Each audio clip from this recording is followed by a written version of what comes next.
အားလုံးပဲမင်္ဂလာပါဒီနေ့မတ်လ30ရက်နေ့ဖြစ်ပါတယ်ဒီစိမ့်တင်သက်ချိန်ညနေ3နာရီပေါ့နော်ကျွန်တော်28ရက်နေ့ကကျွန်တော်ဒီတနင်္လာနေ့မှာကျွန်တော် MPPA ကိုဖုန်းဆက်ပြီးတော့ဒီ C နဲ့ပတ်သက်တဲ့ဟာတွေကိုမေးပေးမယ်လို့ကျွန်တော်ဖုန်းဆက်ထားပါတယ်ဘယ်လိုပြောလဲလို့ကျွန်တော်ဒီနေ့မနက်ပိုင်းမှာကျွန်တော်ဖုန်းဆက်လိုက်ပါတယ်ဖုန်းဆက်လိုက်တော့ကျွန်တော်ကိုတရားဥတိုင်းဥက္ကဋ္ဌဆန်းသက်တဲ့ဥက္ကဋ္ဌပေါ့နော်ဥက္ကဋ္ဌစီကိုဖုန်းလဲပေးပါတယ်ဖုန်းလဲပြီးကျွန်တော်ဖုန်းအဲ့တရားဥတိုင်းဥက္ကဋ္ဌကိုကျွန်တော်ဖုန်းဆက်လိုက်တယ်ပေါ့ဖုန်းဆက်လိုက်တော့သူကျွန်တော်မေးတဲ့ဟာဒီလိုပါကျွန်တော်တို့တောင်သူလယ်သမားတွေပေါ့နော်ကျွန်တော်တို့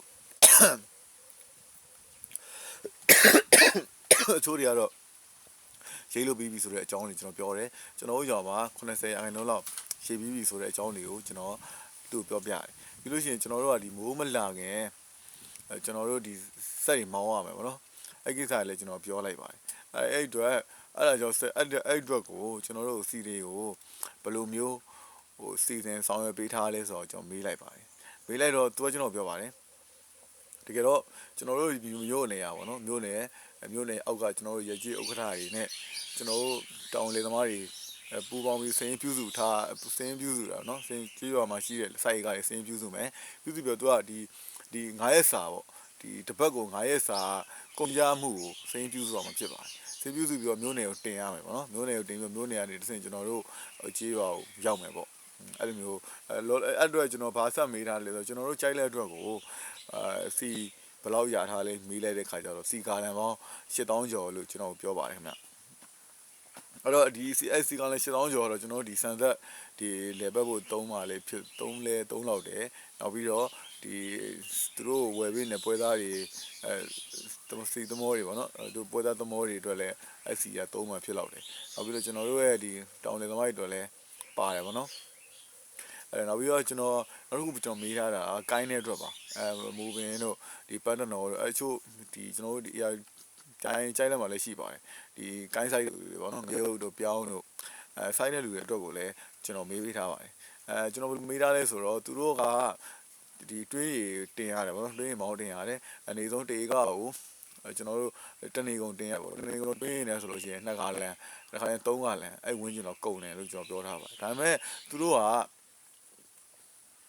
ကျွန်တော်ဘယ်လိုတင်ပြလိုက်လဲဆိုတော့သူတို့ကဒီ15ရက်တစ်ပတ်တင်တာရှိတယ်တစ်ခါကျရင်9ရက်တစ်ပတ်တင်တာရှိပါတယ်အဲ့ဒါကျွန်တော်ပြောပြလိုက်တော့သူတို့တော့ကိုလည်းစီဘယ်လိုမျိုး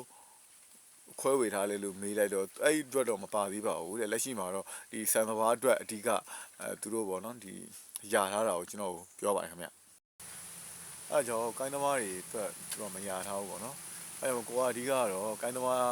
ကိုင်းတဲ့လူတွေကိုအချံပေးနေတာပေါ့ခင်ဗျားတို့ရဲ့ဟိုစေမှုတွေရိုင်မှုတွေခင်ဗျားတို့ရဲ့ရကြီးဥက္ကဋ္ဌတွေကနေပြီးတော့ဒီတိုင်းမှာလိုအပ်ချက်တွေပေါ့လိုအပ်ချက်တွေဒီစင်းပြုစုပြီးမြို့နယ်ကိုတင်